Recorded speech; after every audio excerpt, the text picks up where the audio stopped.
We're here at Hull's Freedom Festival. Now the Freedom Festival is an art festival and we're going to be immersing ourselves in the arts where Hull really excels, poetry and stories.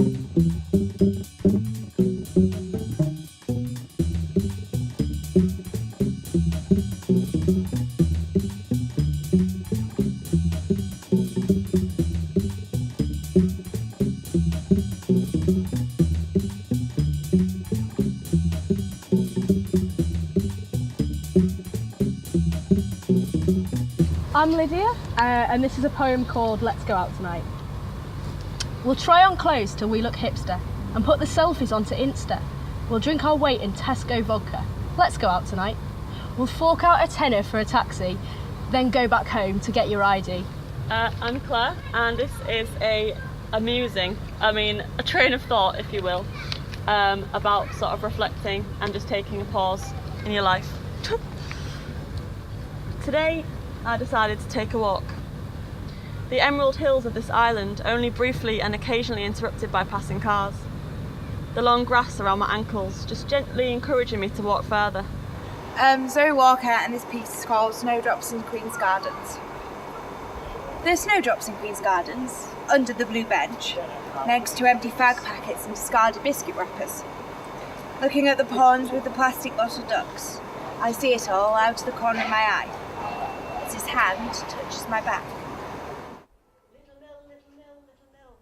I've always been good at cooking, said Grandad, and I just never did it very often when your nan was alive. I didn't want to show her up, you see. His apple pies were just the most delicious in the whole world. You can never eat a single piece, one taste, and you wanted more and more. So Gary, we were just talking about how people from Hull love stories about Hull. Just go on a bit more about that. Well, I've written lots of stories and published stories about.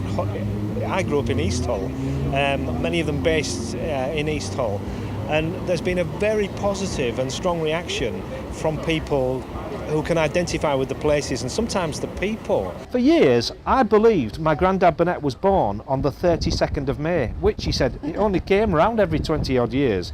Do you think that stories that are really strongly centred and based in Hull, do you think there's a way that they're going to be able to travel and that they're going to be have any kind of universal story to tell, even though they're so heavily located within the city?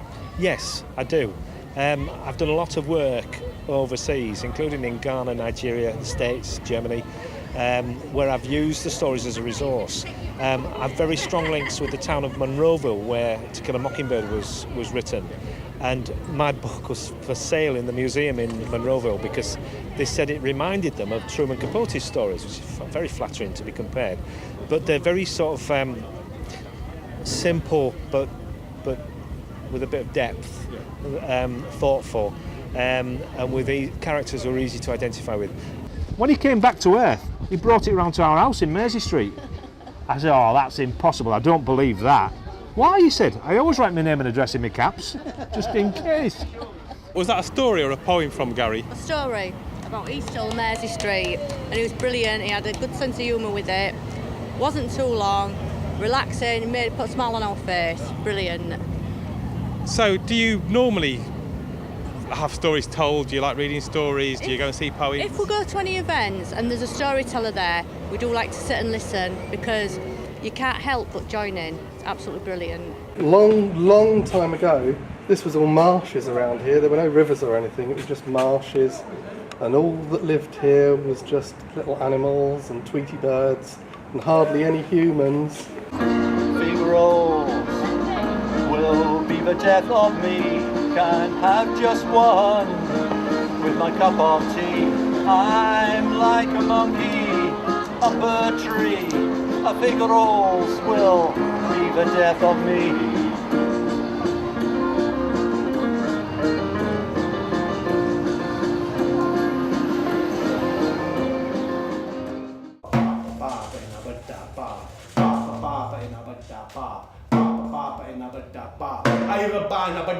And the next daughter-in-law never heard anything neither. He went to each one, but when he went to the oldest one, I can tell you, guarantee you, she heard it. She said, "What's that trick? What's that trick? What did you say? What was your drum saying?" He said, "You can hear it." She says, "Yes. What are you saying? What kind of trick are you trying to play?" And she was dragging it and grabbing it forwards and backwards and forwards and backwards. When the old woman turned up, She says, what are you doing? He says, she's trying to take my drum. Please, please. She's like a spoiled child. Give her your drum. I'm here with a self-confessed or self-proclaimed storytelling virgin, or at least in terms of hearing stories.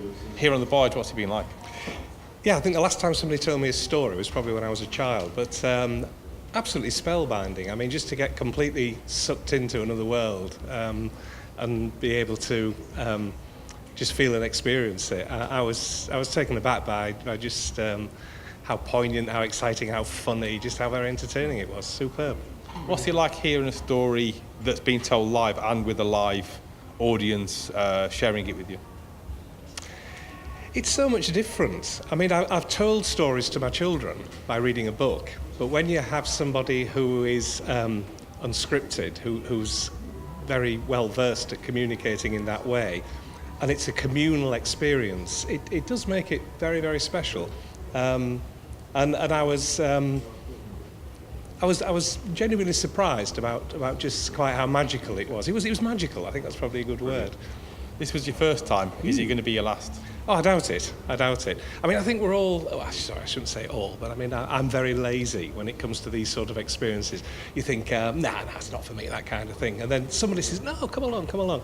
And it's probably a note to self. I need to do these sort of things more often. So I doubt if that will be my last time.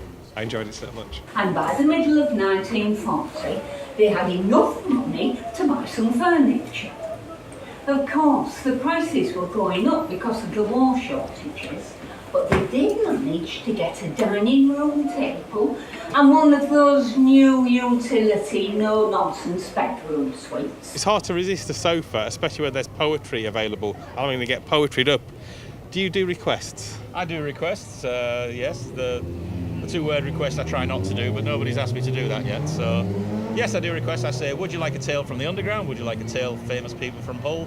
Would you like a love poem? Would you like anything? I try to cover all the bases and give anybody, throw me a subject and I'll try and write you a poem for it. I'm going to use some of my inside knowledge to request a specific poem. Is that all right? Fire away. Could I have the one about Amy Johnson? Amy Johnson. I think we've got Amy Johnson in here somewhere. Okie dokie. It's a sonnet, all right? All these are sonnets because they're going onto a computerised app which will be going on the plaques for the Lord Mayor's Committee in 2017. This is Amy Johnson. Amy and Jason high above the earth, against the elements and air-tossed fate, crossing the seas from the land of her birth. She flies alone, steadfast and obdurate. The engine drones, a steady 85. She listens for any change in its tone. She hopes, she prays, to simply stay alive. Then Darwin, safety and a home from home. The most accomplished flyer of her day, Amy was a pioneer of the skies, an engineer, a heroine most say, a legend, and a legend never dies. But Icarus Amy fell from the sky. None flew further and few soared quite as high. Fantastic. That was more refreshing than a gin and tonic on a hot day. Thank you so much. What a nice idea. I could go for one of those. Hull's developing a really strong storytelling and storytellers tradition, and there's one person that I think is responsible for all of that, and it's Rupert. Rupert, what gave the idea of creating a storytelling cadre in Hull? Well, I'd always worked in theatre and I love that power of the live experience of when you're hearing a story told through actors on a plot. And I'd always thought, well, stories are great anyway. Stories that are told are wonderful. Let's try and create a sort of situation whereby people coming to the festival can just sit down on a settee or on a chair or on a bench and they've got a one-to-one performance by a storyteller or a poet or a rapper.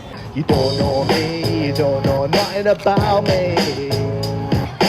That don't mean we don't share the self-same dream. Oh, I ain't got me, but I got something about me.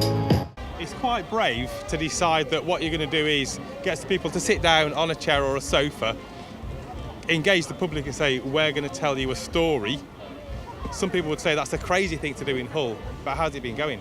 It's been going brilliantly. I mean, what we've had to bear in mind is that, particularly today, it's the most fantastic weather, And people think about a festival is people like to wander around, catch this. It's like being in a great big open air sweetie shop. So one of the problems for a storyteller is you don't want to hold people up. So we've said all the time, make sure the stories or the poems are quite short, and that gives people the opportunity to hear one and not stop them enjoying the rest of the festival. So that's what they did. And that's why now in the North Pole, for half of the year, it's bright, bright sunshine. But for the other half of the year, it's really dark. How many storytellers and performers and rappers have we managed to rustle up in Hull to tell stories to people in Hull? On this project, we've got about 50 local storytellers, poets and rappers. And it's a wonderful range from, I think our youngest is 16 and our oldest had her 70th birthday this weekend.